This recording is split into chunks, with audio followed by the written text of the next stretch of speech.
She thought the Bernese Mountain Dog was scaring her infant. She was watching it happen and still couldn't see what was actually happening. Everything looked wrong at first glance. Anya Voss had set her 9-month-old son Caspian on the living room playmat for tummy time. He had rolled onto his back, as 9-month-olds do, and was examining the ceiling with the deep philosophical concentration that babies apply to everything. Their Bernese Mountain Dog, a 3-year-old named Otto, had come into the room, positioned himself directly beside the mat, and lowered his massive head until his face was inches from Caspian's face. Caspian's eyes went wide. His small body went perfectly still in the way that infants go still when they encounter something their nervous system hasn't cataloged yet. Otto stayed. He did not move away. He did not raise his head.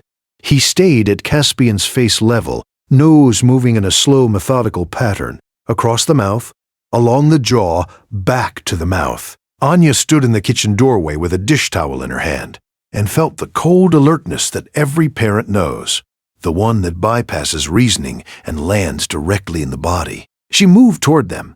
Otto lifted his eyes to her without lifting his head. He held her gaze for a long moment, then returned his attention to Caspian's face. She moved him back. He returned within 40 seconds. Her husband, Finn, came home from work to find her sitting on the floor next to Caspian with one hand on Otto's collar. She explained what had been happening. Finn watched for 10 minutes and said, "He doesn't look like he's going to bite. He looks like he's trying to read something."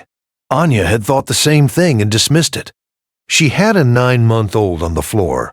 She could not dismiss an 110-pound dog pressing his face toward her infant on the basis of a feeling. She called their vet. The vet said if the dog was not growling, not stiff, not showing any postural tension, it was unlikely to be predatory behavior. She said, "Watch for context." She said, "Trust your read of the dog overall."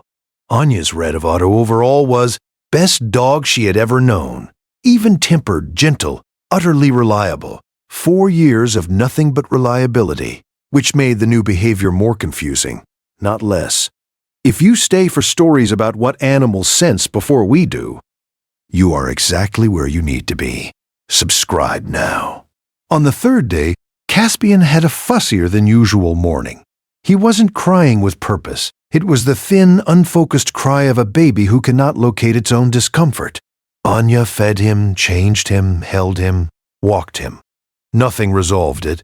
Otto followed them through every room. Every time she set Caspian down, Otto positioned his face at Caspian's level within moments, nose working in that same slow pattern.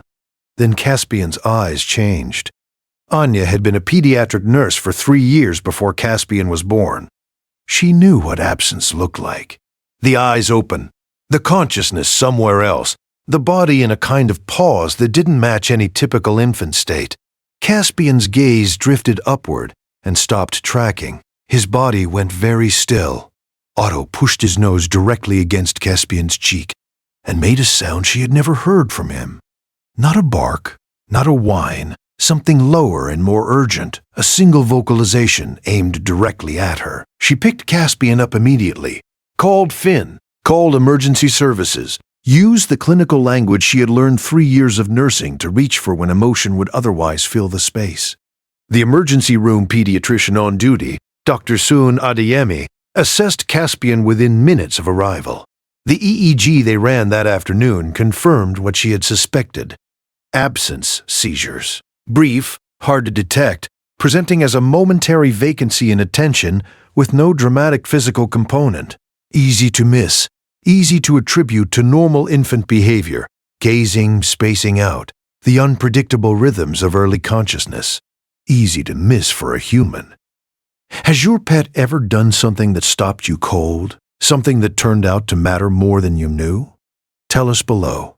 Dr. Adeyemi explained to Anya and Finn that dogs detect the electrochemical changes that precede certain neurological events.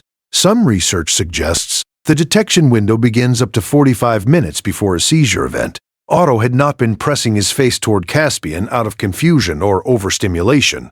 He had been detecting a signature in the boy's breath and skin chemistry that matched a pattern of neurological distress. Every time Anya pulled him back, she interrupted a process she didn't know was running. Every time Otto returned within 40 seconds, he was doing the only thing available to him with the information he had. The vocalization, the single low urgent sound aimed at her, was the point where the numbers he was reading moved past a threshold he knew required human action. Caspian's condition is manageable. He has follow-up care. His neurologist is monitoring him. He will likely outgrow the seizure pattern. He is healthy and loud and deeply suspicious of his own socks, which he removes methodically every morning. Every guardian deserves to be recognized, even the ones who ask for nothing. If these stories matter to you, subscribe so you never miss the next one. Otto sleeps outside Caspian's room now, not because anyone asked him to. He simply stopped returning to his own bed at some point in the weeks after the hospital and began sleeping against the nursery door. Anya leaves it open a few inches. She did not decide to do this. She just stopped closing it. Some habits form in the space where logic hasn't caught up with what you know. The next story on this channel involves a family who almost made an irreversible decision, and the dog who stopped them with 13 minutes to spare. Finn sat with what Dr. Adeyemi had said for several days afterward. He was an architect. He thought in systems, in load paths, in structures designed to do exactly the thing they were built to do. He kept coming back to the same thought. Otto had been doing exactly the thing he was built to do. The Bernese Mountain Dog breed carries centuries of working alongside families in alpine environments. Alert, protective, attuned to the subtle physical states of the people in its care. Otto had no training for medical detection. No one had taught him what absence seizures smell like.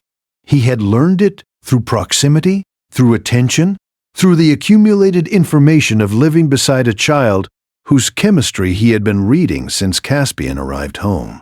You do not train an animal to be loyal, you just give it someone to be loyal to. The rest, it figures out on its own.